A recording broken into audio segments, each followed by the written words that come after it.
Welcome to Made in Walker, the podcast that connects you to the people, the stories, and the ideas shaping our community. From local innovators to everyday change makers, we're diving deep into what makes Walker a great place to live, work, and grow.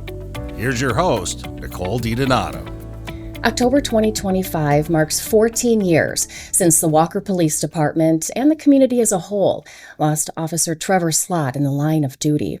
And since then, there's been a lot of new faces at the Walker Police Department. But Captain Brandyn Heugel and Sergeant Robin Malley make sure to carry on Trevor's legacy. Thank you both so much for being here. You're welcome.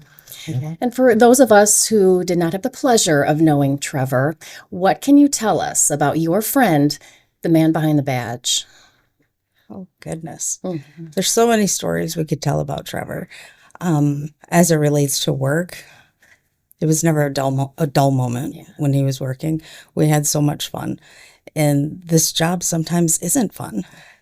It can be hard. It can be emotional. But when we were doing it together, we could always debrief afterwards. We could always relax watching one of our favorite shows on our break. And we were never short on laughs, that's for sure. Yes. Yeah.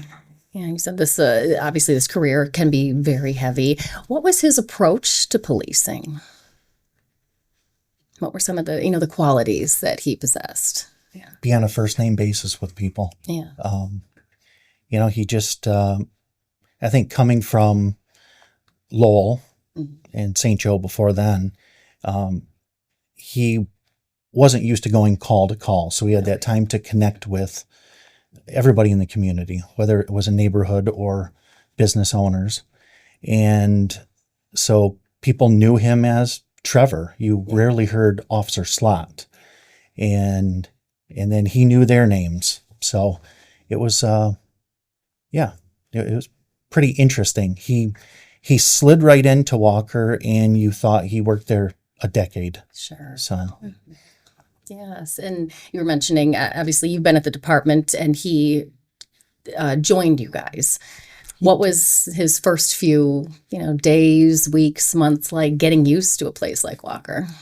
It was almost seamless because back when he came to our department, we actually dispatched in the evening for Lowell. Okay. And Sergeant Malley and I were both wonderful dispatchers in the day when we were part-time.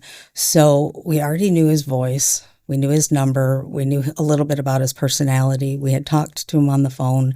He had interacted with so many of our officers who worked dispatch. So it was actually pretty seamless. And I was here several years before he started, and I don't remember a time when he wasn't there. Wow. So it just fit in so well. It didn't seem like a transition. He fit in well. Trevor had this amazing ability. Everybody thought they were his best friend. Yeah. You'll hear many people talk about that. It's because he just made you feel special. He had those personal connections with not only the officers, but like Sergeant Malley said, with the community. Yeah. Everyone just felt close to him instantly. Yeah, and his daughters were born while he was at the Walker Police Department, and you were kind of bringing up some stories of during that time when he was off during the birth of his daughters. What was that like? Yes, he was off for the birth of his first daughter, and you go into a gas station, and one of them has a gift for the baby. So you know that they not only spoke in passing if he was in there to get something to drink or a snack to eat, but he actually opened up about his personal life with people that he connected with. Yeah. And even nowadays, that is so important with policing, just, being able to relate the relationships. It's really all about that, isn't it? Absolutely. I mean, there are, a percentage of people that we deal with on a regular basis. There are other residents that we may just wave at, through our career. So you have some frequent flyers, whatever case that may be of why you deal with them. But I do remember a particular frequent flyer. He was never, assaulting people or taking advantage, but he was a troublemaker. And I recall being on vacation, coming back, and Trevor saying, "Hey, next time you deal with so-and-so, give him a break," because he gave me some good information that solved a pretty serious case. And it didn't take too long before I had dealt with him again. And I said, "Hey, Trevor said you gave him a solid, so I'm going to, give a solid back." And,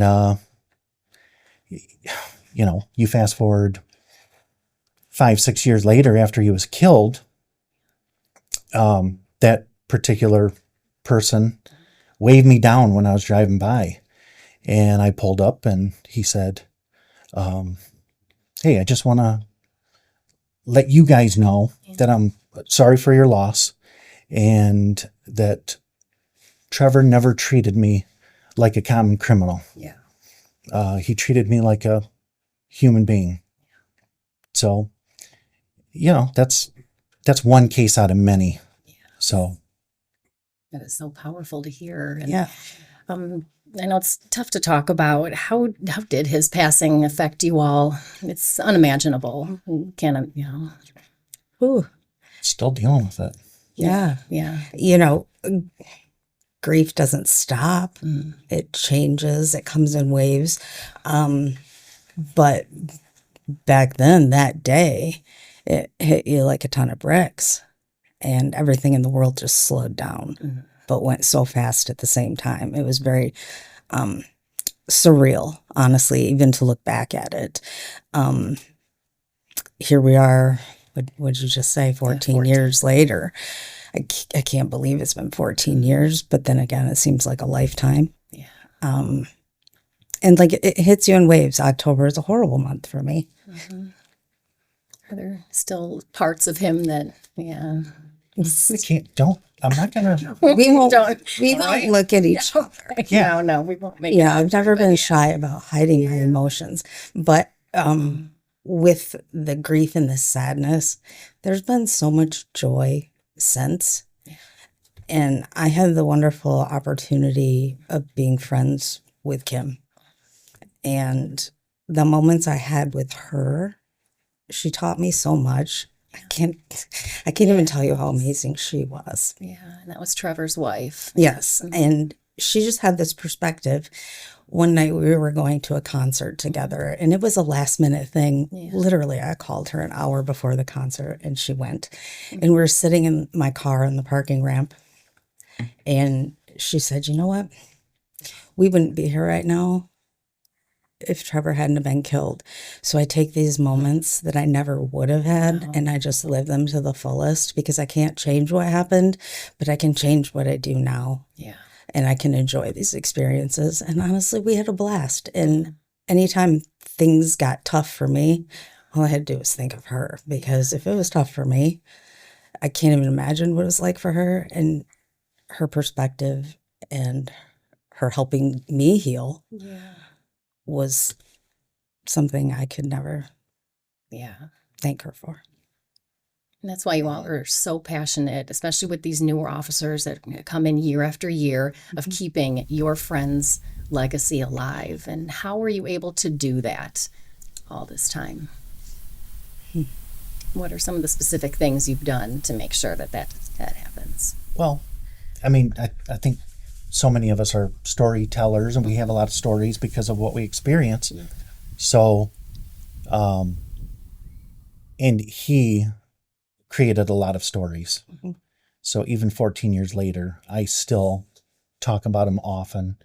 And, we're fortunate to have a memorial that we set up. We have a little slogan on one of our cars that is a reminder. We did compile, came to realize all the correspondence back when that occurred, they were just sitting in totes back off in a closet. And we thought about, why don't we put that together, in not any particular order, but the nice letterhead that was sent from around the country, whether it was a government agency, a local police department, state police, you know, fire departments, just whatever. And just to put it together, mainly for the family, but also for the department and for posterity. We have 75% of the people that we work with now never worked with Trevor. Right. I mean, we're changing.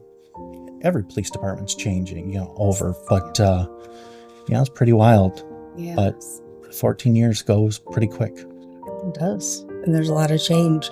And our officers, when they walk into briefing, they walk past a photo of him and a wooden sign that says, "In Valor, there is hope," that was made by one of our retirees. So everybody really came together to put something in the department that just shows a little bit about him and is a constant reminder. Part of our field training program is going through that history and what happened. So every new person in our department knows a little bit about him, and I don't think that there's many weeks that go by where his name doesn't just come up, whether we're telling a story or we're remembering or we're planning to go to a graduation ceremony for one of his daughters. There's always something. He's still very much a part of our organization. Trevor's daughters, Caitlin and Abby, were just 6 and 8 years old at the time he passed away, but they have since gone on to be beautiful young women, graduating from the same school their father did and their mother had taught as well. And we're honored to have Caitlin here joining us as well. Thank you so much. Thank you. We've heard a lot about the man behind the badge. What can you tell us just about Dad? Yeah.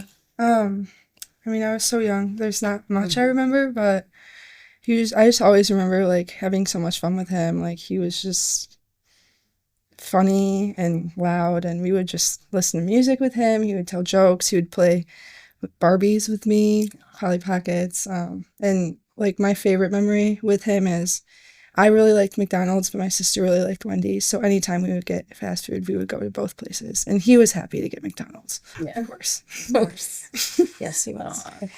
And just growing up with the police department support by your side, how has that been? Developing deeper relationships with Brandyn and the crew. It's been so amazing just to have that support. Just phenomenal. I don't know where I would be without it. And Brandyn and Robin, they're amazing, and I'm very thankful for them. Going through some of the milestones, just having that extra presence with you. How does that make you feel? Amazing. It just makes me feel so loved and seen, and I wouldn't want to go through any of that without them. One of my favorite moments was Caitlin didn't necessarily know we were coming to her graduation, and there was a group of us.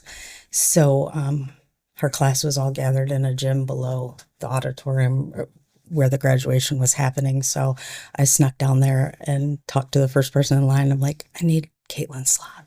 So word got back to her, and she started coming up towards me.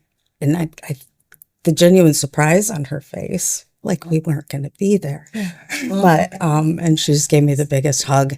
And I'm like, of course we're here. Yes.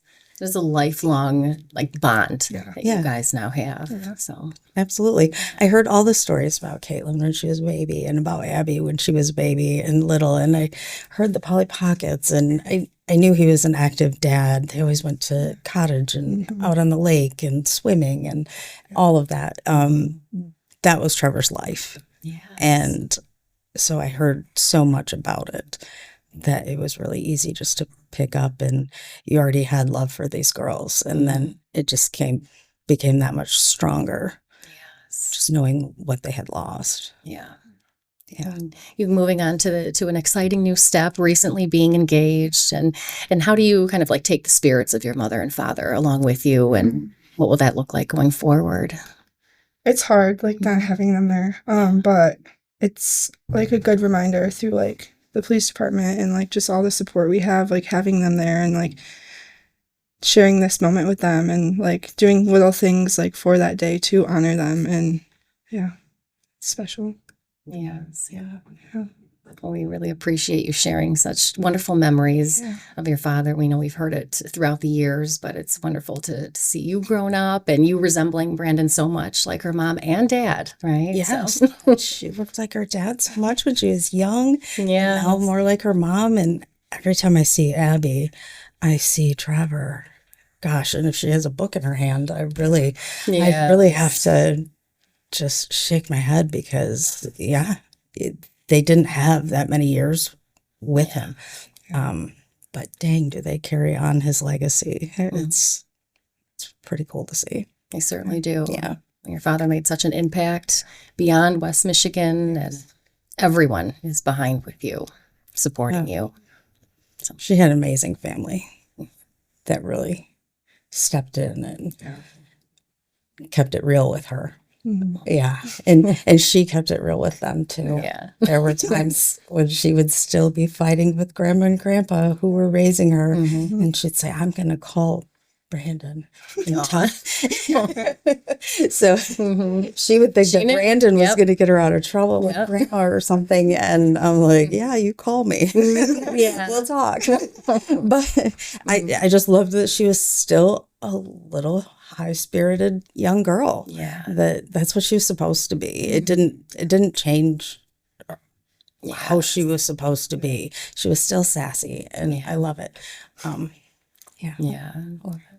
Kind of get a bonus daughter now, a couple bonus daughters to goodness. watch throughout the rest of their. We all just think of them as family, and like I said, they know. She can text me anytime if she needs something, and I'll be there.